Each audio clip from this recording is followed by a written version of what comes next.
At Trinity Skin and Beauty, we believe in making you feel your best. Whether you're looking to smooth, refresh, or rejuvenate, we offer expert waxing and luxurious facials tailored just for you. Experience our signature facials that hydrate, brighten, and nourish your skin. Feel the stress melt away with every touch. Say goodbye to unwanted hair with our quick, professional waxing services, leaving you smooth and confident. Relax, revive, rejuvenate. Visit Trinity Skin and Beauty today, where beauty meets relaxation.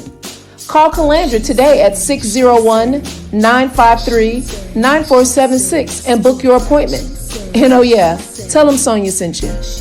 She say sports. She say sports. She say sports.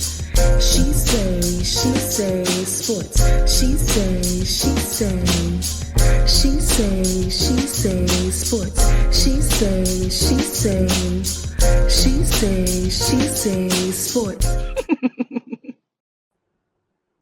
Hey y'all, it's your girl Sonia, and welcome back to She Say Sports. Please welcome back sports executive and best-selling author, Dr. Tywanna Smith. What's up, Doc? Hey, thanks for having me back on. Absolutely. Happy New Year. Happy Founders Day. It's been a lot going on. How have you been? Yeah. I'm great. I've just hit the ground running this year. So you know how it is. It doesn't stop.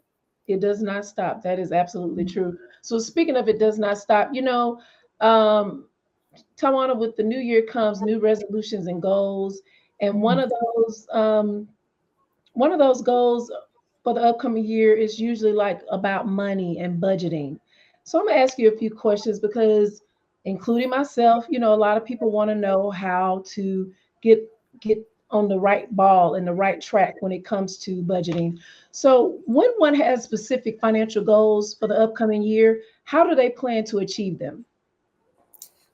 There is a saying about eating an elephant, right? Just, one bite at a time. And in the same way, when it comes to our finances, even though it is important, I am a proponent of goal setting and financial goal setting. You still need to break that thing down so that you know what that's supposed to look like on a monthly basis, a weekly basis, and even a daily limit so that you can stay on track with those goals. So I always tell people to try to break it down to at least a daily limit. That way, if you're getting, off track with staying on your long-term goals. Absolutely. So what tools or method would you suggest creating a budget? Yeah, you can be real old-fashioned and do it with pen and paper. You can use Excel or any type of spreadsheet type software. And then your bank may even offer tools for you to help you budget. There has been a little bit more emphasis around some of these financial education tools and money management tools. And so oftentimes, if you have online banking, you can check through some of their resources and they may offer you the ability to categorize some of your spending and help you establish budgets and limits in certain areas to stay on track. And you mentioned banks. Also, some companies offer budgeting. Like my company offers 90 days of helping you find, financial wellness and helping you figure out what you want to do with your money. So that's another way too. It's a lot of ways to do it. I think we just have to do it. Yeah, listen, that's what I was going to say. There are tons of tools available. You can make it as simple as complex as possible, but you still have to use them. Like you still literally have to put in the work to utilize them and review, what you've put together. But absolutely, you can just Google budgeting tools and you'll probably get, all type of hits from different programs. Absolutely. So, Doc, how do you prioritize your spending when setting up your budget for the year? Yeah, and this is really one of the more basic topics that we talk about when it comes to money. You got your needs, and then you have your wants, right? And it may seem like an elementary term, but you'd be surprised how many times adults will find themselves classifying wants as needs. And so you want to make sure, home base is taken care of with some of those fixed expenses like your mortgage or your rent, if you have any car notes, insurance, your utilities, and things of that nature. Then you can move into some of the needs that have a little flexibility around them, like your food, right? Because if you eat out quite often, that can get kind of expensive. Mhm. But your food, gas, depending on how much you have to travel on a day-to-day basis. And I even put some entertainment in there, right? Because Mhm. everybody has something that they like to do or that they do from a self-care perspective. Mhm. Uh, and then after that, the shopping and some of the other extra travel, it should come next. But you want to make sure you take care of your home bases first with some of those fixed expenses. So when you mentioned about like stuff you like to do, entertainment, or would it be a certain percentage of that, or like 10% of your income, or how does that work? Yeah, so we usually go by the 50-30-20 rule, right? And so 50% of your expenses should be those fixed expenses. Like you should be able to cover your need to must have type things with it, 50% of your income. The other Okay. 30% is a little more discretionary. So when we talk about food and some things you have some flexibility on and some of your spending, but then you want to put saving money in there as a line item as well. And I always say 20% is what I Okay. suggest to my clients and when I'm teaching about money.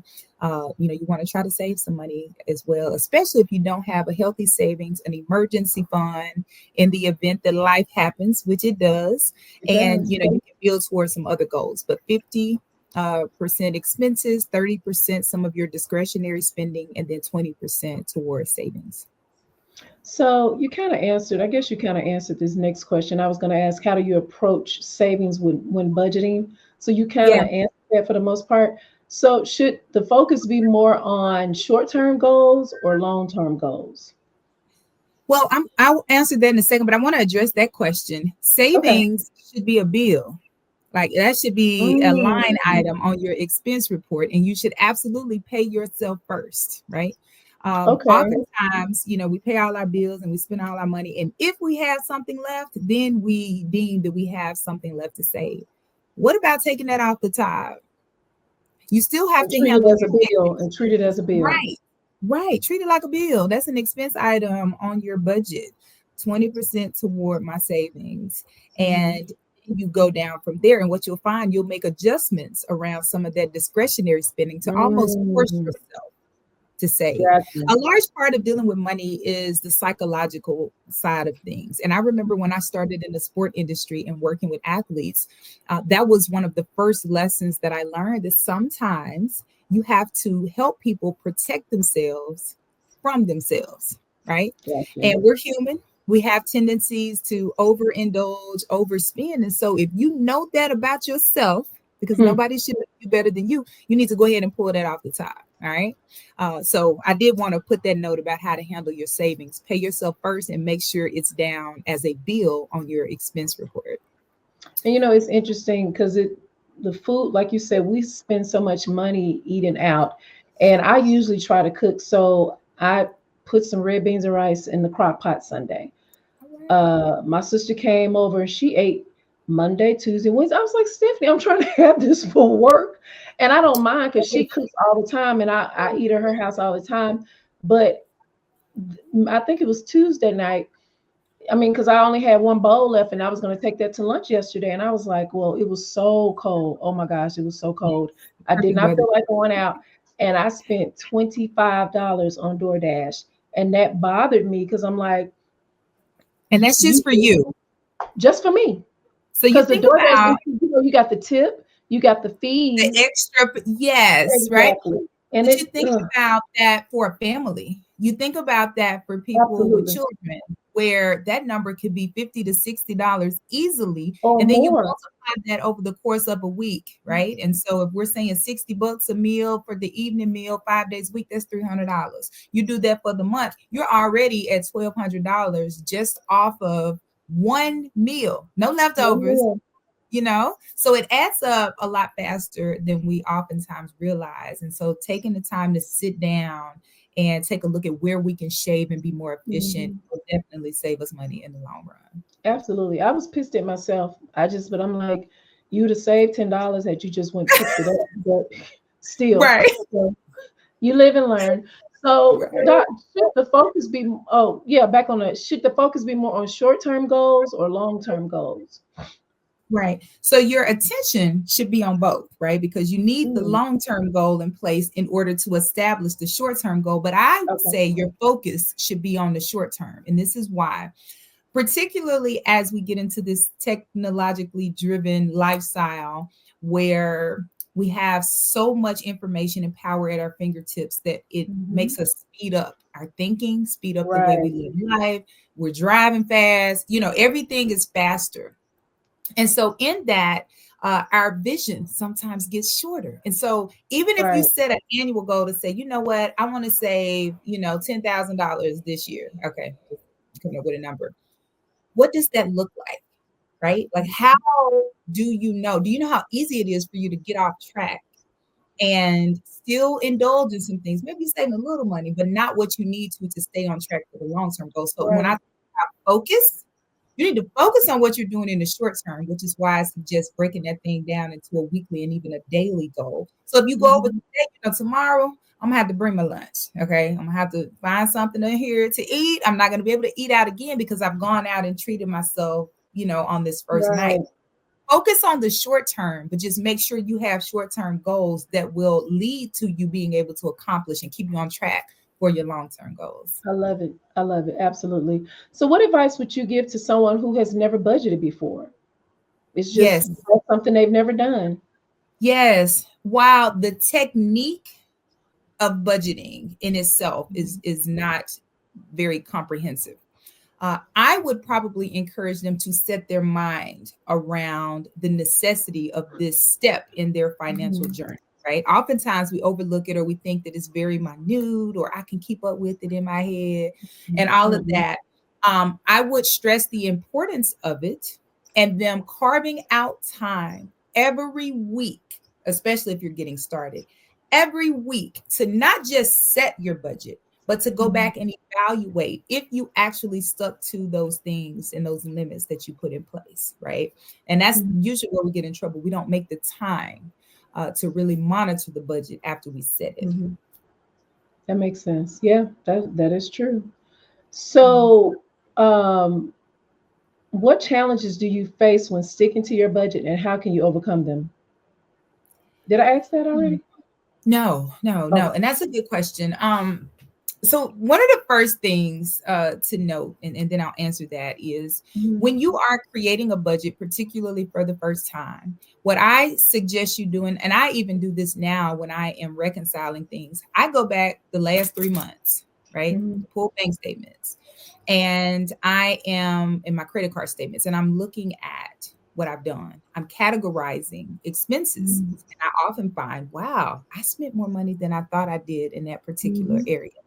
Yeah. That is important for you to see what you have actually done, and then the new goal you want to set, the new limit on that category of spending, whether that's food, whether that's gas, entertainment, shopping, whatever. Once you've set that limit, now you can break that down into what you want to stick to on a weekly and daily basis. Again, Mhm. though, it doesn't really matter if you never go back at the end of that month and double check yourself to see, you know what, I set the goal, but did I actually stay on track? Right? What actually happened versus what I Right. proposed I wanted to happen in that, budget experience or whatever. Um, One of the main challenges I think that many of us face when it comes to sticking to the budget is the use of the digital currency, our debit Mhm. cards, credit cards, and all that, because it's so Yes. easy to lose track of what's going on, or even to pay attention to some of the fees when your card is linked to certain apps. For example, you talk about DoorDash. Many people will probably be surprised if they really paid attention to what they're actually spending Yeah. after all of those fees are added onto it for the taxes, for the delivery, for the extra tip that they oftentimes force you to make, and all these different things. Mhm. And so you can help yourself in some ways by number one, sometimes people want to carry cash to take care of expenses like that, right? When you're not Mhm. using apps. But I know that that's not always practical, but in Right. today's society, it may make sense to always keep some cash somewhere because you never know, especially when some of the banks have problems, and we've seen that Mhm. happen recently, right? So keep some cash on you, and that'll help you when you're dealing with the cards. Something else you can do is set different limits for the cards that you use, right? Mm-hmm. And so I have different accounts for different things for my bills. Of course, I have my investment accounts, I have my business accounts, then I have my spending account, right? And so I'm able to set limits where while I'm still able to spend, I'll get an alert sent to my phone if the purchases are of a certain amount or Mm-hmm. if my total spending has gone over a certain amount, right? Mm-hmm. And many banks are becoming a little bit more sophisticated with their online banking tools and their apps Mm-hmm. that will allow you to have that flexibility when you're trying to put some of those limits in place to help yourself budget. But Interesting. those are the Yeah, things. Yeah, those are two suggestions I have. I love it. I love it. So, how often do you review and adjust your budget throughout the year? Yeah, so in a perfect world, at least monthly. But sometimes when I am in my busy season and I'm traveling quite a bit, it does end up being quarterly.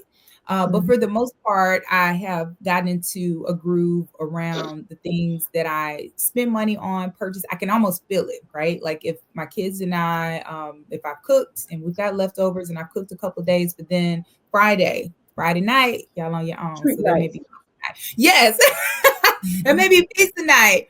But then Mhm. Saturday we're traveling, right? We're going to games, and we're on the road, and we tend to spend a little bit more when we're away from home. And so when I Mhm. feel I've had a couple days like that, I do kind of take a look and like, okay, we need to kind of reel that thing back in. But you just got to be in tune with it. But I would Right. say at least monthly, as you're getting started, until you get a feel for when you can splurge a little bit and when you need to tighten the reins so that you make sure you stay on track. Absolutely. And last question, what do you think is the most common mistake people make when creating a budget, and how can it be avoided? Yeah, the follow up. The follow up, right? Mm. Double checking yourself. Uh, in basketball terms, because that is my primary sport, right? Mhm. And I feel like everybody wants to play basketball. Like all my NFL clients, I used to tease them, and I'm like, I'm sure you guys play basketball. And they're like, yeah, we used to play basketball because I just have this theory that secretly every athlete wishes that they could play basketball. But anyway, Mm. in basketball terms, right? When a player shoots the ball, they can hold up their follow through, right? And if you're watching the technique of the follow through, you're able to discern a lot of things about their shot, right? That's Okay. already released.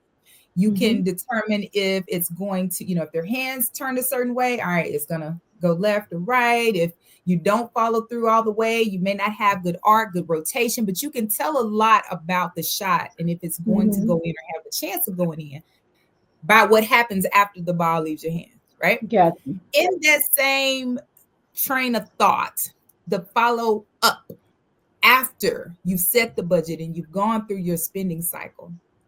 If you never come back and sit down and reconcile to see if you stuck to that budget, to see if you went over, how much did you really have that you can put towards other investments and savings and all of those things left over after Mhm. the fact, you never know if you're successful, right? That's only half Right. the battle of setting the budget. You want to always go back and double check to see if you actually did stick to that plan. And without that, it's very hard for you to move forward or to know where you need to make adjustments. All right. Mhm. So the follow up, you have got to reconcile and double check the budget at the end of whatever period you select as your check-in time. One more question. I was just thinking, Yeah. what about a person who they're they're trying to do a budget, but they have more bills than income? How can they do that? How can they even, should they put Yeah. $10 away every pay period? I mean, how do they start? Yeah. Yeah. So you have two options and only two options in this scenario. You can either cut your expenses, and there are things, I'm on the fence about my direct TV satellite right now, right? And I'm looking for other options. I'm not a big TV watcher unless I'm watching Mhm. games or Law and Order Gotcha. SVU. But so it's like, do we really need this? Like my kids watch the Mhm. YouTube shorts, so like we really don't use it, right? So look Mhm. for ways to condense those expenses and get them down. Maybe it's cooking more versus going out to eat. Mhm. There are ways you can free up money. Okay. Your other Mhm. option is to make more money. And in this new economy, even if it's not from a digital perspective, we got to get back to our hustle culture in the sense of being very resourceful and creative, right? Right. And some ways that you can make some extra money on the side.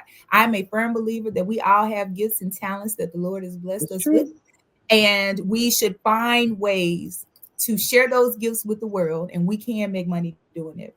My daughter's 7, my son is 10, and they are in the processes of just now starting their own businesses. My son has a I sports love it. apparel company for the teams that he plays on, and he makes t-shirts, and he's already had 4 sales, and he just launched last month. My daughter has a Awesome. design business. So like, if we're teaching them how to Mhm. use their gifts and talents and work a little bit harder in a different way, you can make a little bit more money to cover those shortfalls, to get you to where, you can save some money. Maybe you need to look for a different job. And I know there's a lot of movements going on now, where you can make some more Mhm. money. So I can't speak for everyone's situation, because I know some people are in some tough spots. My Yeah. mom, multiple jobs. But I would look for those baby steps that you can Mhm. take to get yourself in a position to free up some money, so that you can move on to saving and then investing and really building a strong financial foundation. Absolutely. That was great. And hey, guys, you can DoorDash. So Yes, because that's where the money is, right? $25. Yes. Doc, thank you Yes. so much for joining me today. But before we go, we play a game called What You Know. Oh Lord, And I did a horrible way last for time. me, I know. So this is your wheelhouse. This is your Okay. wheelhouse, and this is a good way for us to get to know you. I mean, get to know the guests better. I'll ask you a few questions, and you choose the one that best fits you. So we're going to talk about budgeting. What is a budget? Is it a financial reward, a spending spree, a plan for spending, or saving money, or a tax refund? It's a plan for spending and saving money. Absolutely, absolutely. What does APY stand for in finance? Is it average personal year, all purpose yen, account payment year, or annual percentage yield? Annual percentage yield. Absolutely. Which option best describes an emergency fund? A fund used for vacations, a fund used for long term investments, a fund used for unexpected expenses, or a fund used for daily expenses? Yes, a fund used for unexpected expenses, but you can also use it for some of your vacation stuff too. And your daily. That's true. And you mentioned this one earlier. What is the 50/30/20 rule related to budgeting? Is it a rule for buying stocks, a rule for retirement savings, a rule for loan applications, or a rule for allotting income? A rule for allotting and distributing your income. Absolutely. Which option is a potential consequence of overspending? Is it increased savings, improved credit score, debt accumulation, or higher income? Debt accumulation for sure. Absolutely. Yes. How can one avoid impulse buying? Make a shopping list, buy immediately when tempted, buy in bulk to save money, or avoid sales and discounts. What was the question? I missed. How can one avoid impulse buying? Making a shopping list, buy immediately when tempted, buy in bulk to save money, or avoid sales and discounts. All of them except the second one. Oh, yeah, that is true. Yes, all of them except the second option. Mhm. What does IRA stand for in finance? Is it International Revenue Account, Investment Retirement Account, Individual Retirement Account, or Inheritance Reimbursement Account? Individual retirement account. Yes. Or yes, that is correct. That is correct. I'm sorry. I made a mistake and put investment retirement account. Um, well, that is right. In the investment It's retirement account. individual retirement account is the term that Okay, IRA okay. describes, but it is an investment type of account. Gotcha. Okay. What's the purpose of a sinking fund? Pay off debt or bond, saving for retirement, saving for vacation, or saving for a large purpose? Sinking fund is to pay off debt. Is Or that the bond. first one? Exactly. Yeah, that is correct. Last one. Which option is a potential benefit of tracking expenses? Is it overspending, identifying saving areas, avoiding budgeting, or accumulating debt? Identifying areas to save. Absolutely. I knew you was going to get that one. Thank you so much for joining me today. Tell the listeners how they can follow you and also buy your books. Your books on, I guess, yeah, you tell them. Okay, yes, please connect with me on my website, www.tywannasmith.com. You can also follow me on social. I'm on Facebook, Instagram, and LinkedIn, Dr. Tywanna Smith. And my books are available on Amazon. So please check me out. Surviving the Lights, a professional athlete's playbook to avoid curse. And then Plan 2, guiding your athlete to wealth and the best mental health. And I will be dropping a blog for athlete management here soon. So be on the lookout for that. I love it. Please keep me posted about that.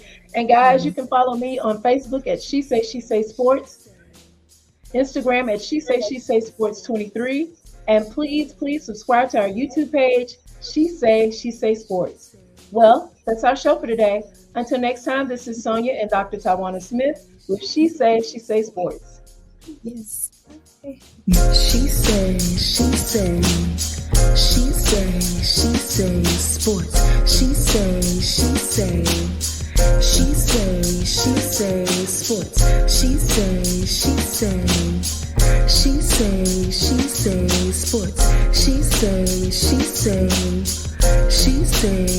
say sports.